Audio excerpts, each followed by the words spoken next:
मुजफ्फरनगर कांवड़ यात्रा और अन्य मुद्दों पर बात करते हुए उत्तर प्रदेश सरकार के कैबिनेट मंत्री अनिल कुमार तब असहज हो गए जब पत्रकारों ने उनसे रामलीला टिल्ला और क्षेत्र के जलभराव और विरोध प्रदर्शन पर सवाल पूछ लिए।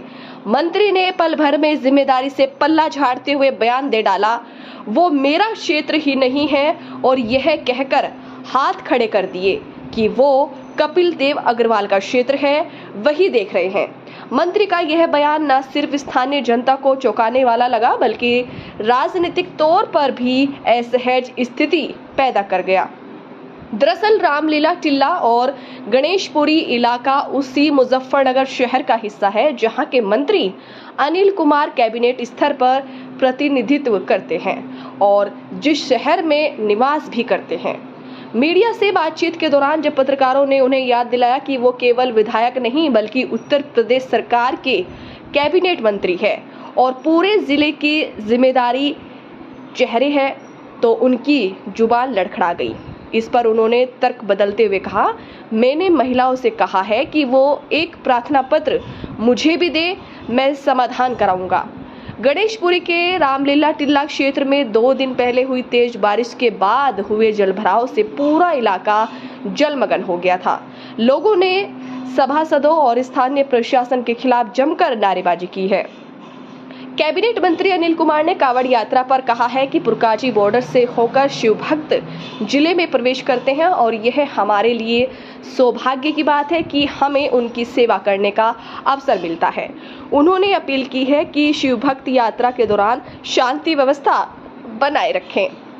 आवारा पशुओं की समस्याओं पर उन्होंने कहा है, सरकार लगातार काम कर रही है, फिर भी यदि किसी को जानकारी हो तो वे बताएं। बागोवाली गांव में चिंता को पानी से होकर शमशान घाट तक ले जाने के लिए वीडियो को उन्होंने दुर्भाग्यपूर्ण बताया है। माना है कि शमशान घाट तो है लेकिन पक्का रास्ता नहीं है। इस संबंध में किसानों से बातचीत की जा रही है। तो ये जनपद मुजफ्फरनगर के लिए विशेषकर बड़े सौभाग्य की बात है, क्योंकि जो हमारे कांवड़िए भाई हैं, जो शिव भक्त हैं, जब वो हरिद्वार से जल लेकर चलते हैं, गंगा जल लेकर चलते हैं और अपने गंतव्य स्थान की ओर जाते हैं, तो हरिद्वार उत्तराखंड की सीमा पार करने के बाद में पुरकाजी से होते हुए हमारे शहर से शिव चौक से होते हुए वो अपने गंतव्य स्थान को जाते हैं। तो जनपद मुजफ्फरनगर वासियों के लिए ये बहुत सौभाग्य की बात है कि हमें उन शिव भक्तों का जो दूर दराज से आते हैं, दूर अन्य प्रदेशों से आते हैं, दिल्ली से आते हैं, राजस्थान से आते हैं, मध्य प्रदेश से आते हैं, उनकी सेवा करने का हमें एक मौका मिलता है। तो ये हमारे लिए बड़ी सौभाग्य की बात है। मंत्री जी, जो आवारा गोवंश घूम रहे हैं कांवड़ मार्ग पे, कुत्ते भी हैं, कांवड़ गंची बन कर देते हैं, तो इसमें क्या कहेंगे, किसके लापरवाही? नहीं, देखो ऐसा है ना, देखो जानवर मान लो कई बार आ भी जाते हैं, लेकिन ऐसा नहीं। प्रशासन ने और सरकार ने एक चुस्त दुरुस्त व्यवस्था प्रदान जो है कांवड़ भाइयों की है और अच्छे मार्ग उनके लिए प्रशस्त करने का काम किया है।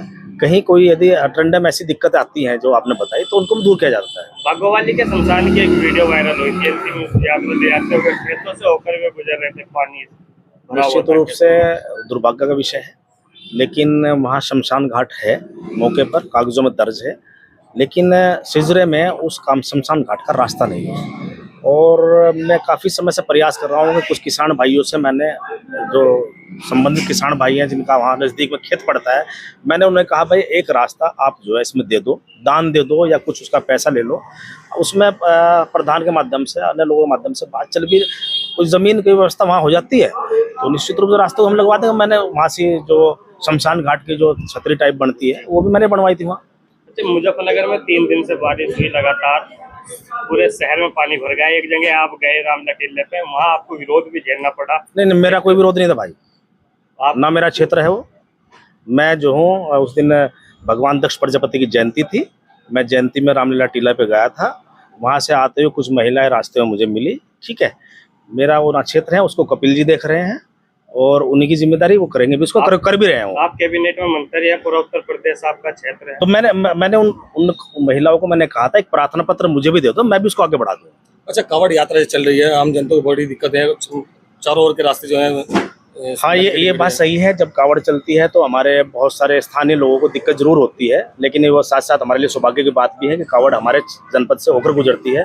उसके लिए अभी हाल में जो कैबिनेट हुई थी माननीय मुख्यमंत्री जी की, क्योंकि NH-58 पूरा जो है बाधित हो जाता है और 10-12 दिन तो लगभग बंद रहता है, 15 दिन, और उससे बहुत सारे लोगों को परेशानियां होती हैं। उसी परेशानियों को देखते हुए माननीय मुख्यमंत्री जी ने इस बार कैबिनेट में जो हमारे गंगा कैनाल है, जो बड़ी नहर है गंगा की, उसकी जो दाई पटरी है, उसकी जो दाई पटरी है उसको बढ़ाने का निर्णय लिया गया है। उसके लिए पैसा स्वीकृत किया गया है।